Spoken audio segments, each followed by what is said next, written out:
বিদেশে পড়ার স্বপ্ন দেখছেন কিন্তু বেশি খরচ আর জটিল প্রক্রিয়া নিয়ে চিন্তিত? খরচ ও জটিলতা কি আপনাকে পিছিয়ে দিচ্ছে? কাছে থেকে যদি পাওয়া যায় বিশ্বমানের শিক্ষা, তাও আবার অনেক কম খরচে। মহারাষ্ট্র সরকারের অনুমোদনে স্টাডি ইন মহারাষ্ট্র খুলে দিয়েছে অপার সম্ভাবনার দ্বার। ঢাকার প্রাইভেট বিশ্ববিদ্যালয়ের তুলনায় অনেক কম খরচে উচ্চমানের শিক্ষা। আমেরিকা, অস্ট্রেলিয়া বা ইউরোপের তুলনায় অনেক সহজ ভিসা প্রক্রিয়া। এআইসিটিএ অনুমোদিত এবং ইউজিসি স্বীকৃত ডিগ্রি, যা বিশ্বব্যাপী এবং বাংলাদেশেও স্বীকৃত। মুম্বাই বিশ্ববিদ্যালয়, সিইওপি পুনে, জেবিআইএমএস এর মতো বিশ্বখ্যাত প্রতিষ্ঠানে পড়ার সুযোগ।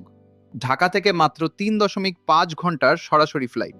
একই সংস্কৃতি, একই খাবার। মুম্বাই ও পুনেতে বড় বাঙালি কমিউনিটি। সরকারি যাচাইকৃত প্রতিষ্ঠান, স্বচ্ছ সিঙ্গেল উইন্ডো ভর্তি প্রক্রিয়া ও রিয়েল টাইম ট্র্যাকিং। নিরাপদ হোস্টেল এবং আন্তর্জাতিক শিক্ষার্থীদের জন্য বিশেষ সহায়তা। সুতরাং আর দেরি কেন? ভিজিট করুন fn.mihacct.org এবং আজই নিজেকে যাচাই করে আবেদন করুন।